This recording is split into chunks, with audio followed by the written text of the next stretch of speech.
अगर आप इस फाइनेंशियल ईयर के लिए टैक्स सेविंग करना चाहते हैं तो इसकी तारीख नज़दीक आ रही है। 31 मार्च 2023 तक आपको अपनी टैक्स सेविंग पूरी कर लेनी होगी, तभी आप इस फाइनेंशियल ईयर के लिए टैक्स सेविंग का क्लेम कर सकते हैं, का फ़ायदा उठा सकते हैं। इसलिए अब आपके पास ज़्यादा समय नहीं बचा है, सिर्फ 1 महीने का समय आपको बचा है।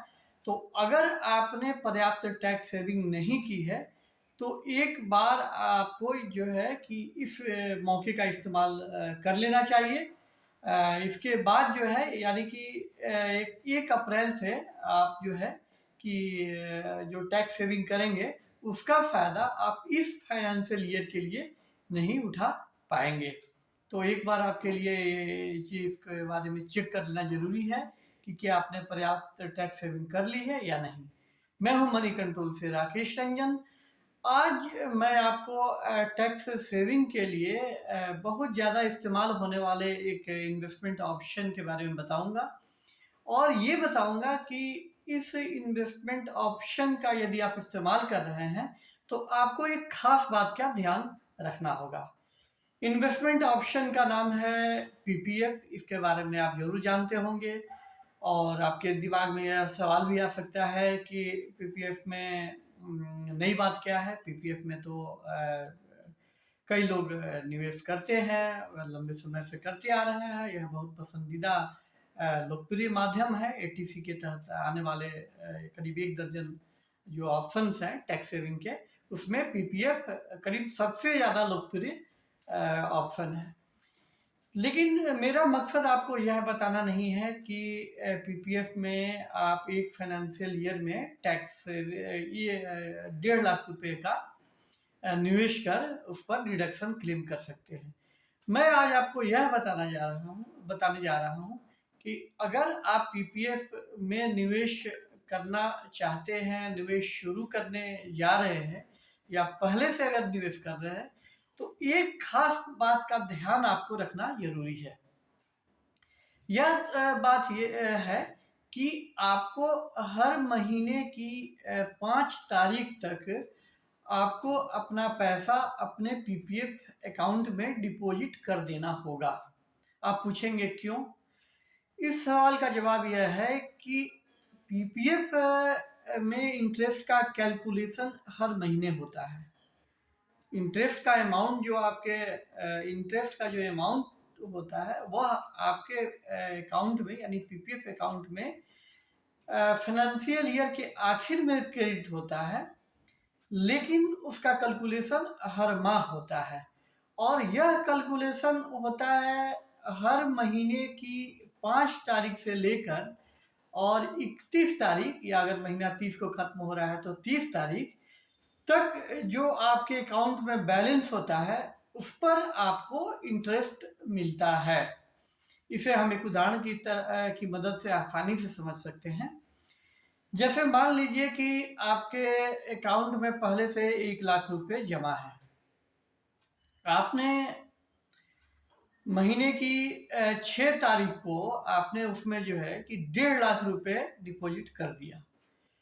तो अब ये है कि अब आपका जो इंटरेस्ट का कैलकुलेशन जो होगा, अगर हम जनवरी या फरवरी महीने की बात करें, जनवरी महीने को मान लेते हैं, तो आप जनवरी महीने का जो आपका इंटरेस्ट बनेगा आपके अकाउंट में बैलेंस जमा पे, वह 1 लाख रुपए पर ही बनेगा, न कि 2.5 लाख रुपए। 2.5 लाख रुपए कैसे हो गए? यानी कि 1 लाख रुपए आपके अकाउंट में पीपीएफ अकाउंट में पहले से जमा थे, और आपने 6 जनवरी को उसमें 1.5 लाख रुपए का डिपॉजिट कर दिया है। तो कुल जमा आपके अकाउंट में बढ़कर हो गया 2.5 लाख रुपए। 1 लाख रुपए पहले का और 1.5 लाख रुपए जो आपने 6 तारीख को 6 जनवरी को जमा किया है। लेकिन जब जनवरी महीने के इंटरेस्ट का कैलकुलेशन होगा तो इसमें आपको सिर्फ 1 लाख रुपए पर ही जनवरी महीने का इंटरेस्ट मिलेगा, न कि 2.5 लाख रुपए पर। सवाल है क्यों?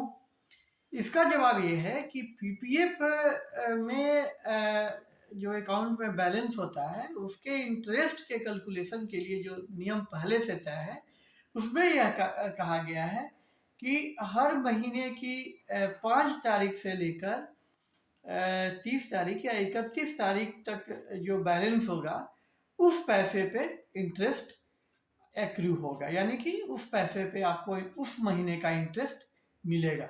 तो इस मामले में जो उदाहरण मैंने पहले दिया है, तो उस मामले में चूंकि आप 5 को 1.5 लाख रुपए का डिपॉजिट न कर 6 तारीख को कर रहे हैं, तो अब ये जो 1.5 लाख रुपए का जो इंटरेस्ट है आपको जनवरी में नहीं मिलेगा। यह इंटरेस्ट जो है अब आपको फरवरी का जब कैलकुलेशन होगा तब उसमें ये 1.5 लाख रुपए और प्लस जो पहले से जमा है 1 लाख रुपए, यानी कि कुल 2.5 लाख रुपए पर आपको इंटरेस्ट मिलेगा।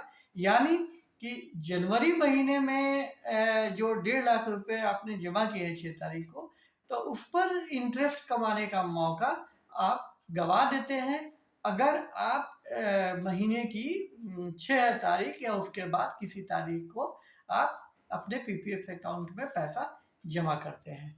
तो इस बात का हमेशा ध्यान रखें कि अगर आप पीपीएफ अकाउंट ओपन करने जा रहे हैं तो हमेशा आपकी ये कोशिश होनी चाहिए कि अगर आप मंथली कंट्रीब्यूशन कर रहे हैं तो 1 तारीख से लेकर 5 तारीख तक पैसा आपके अकाउंट में जमा हो जाना चाहिए। अगर आप ईयरली कंट्रीब्यूशन कर रहे हैं, यानी कि साल में 1 तारीख साल में 1 बार करते हैं, तो यह पैसा जो है कि आमतौर पे अच्छा होगा कि आप 5 अप्रैल तक जमा कर दें, ताकि आपको पूरे फाइनेंशियल ईयर में उस पैसे पर इंटरेस्ट का लाभ मिल सके।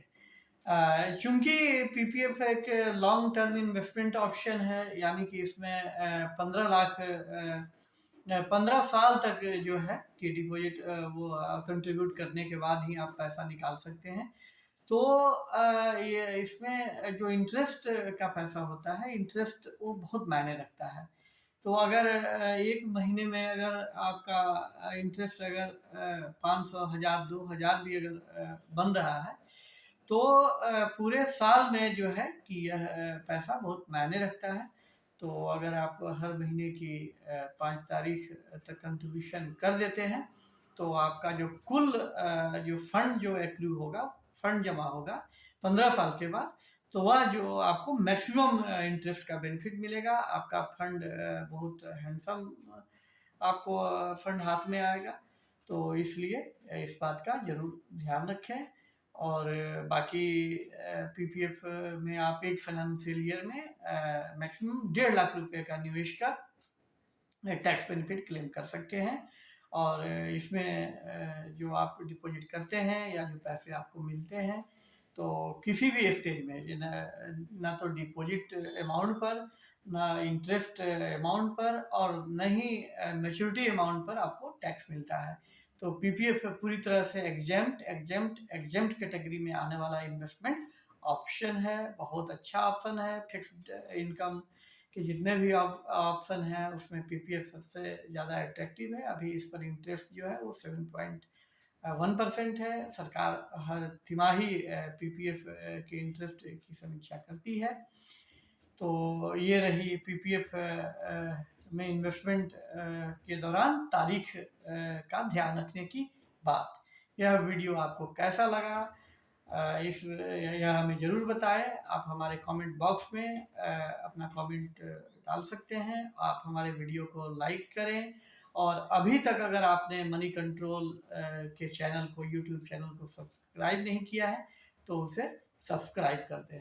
और अगर आपको कोई पीपीएफ से जुड़े किसी सवाल के बारे में जानना है या कोई खास जानकारी आपको हासिल करनी है, तो हमें कमेंट बॉक्स में ज़रूर बताएं। हम अगले किसी वीडियो में आपको आपके सवाल का जवाब देंगे, आपसे बात करेंगे। और तब तक के लिए नमस्कार।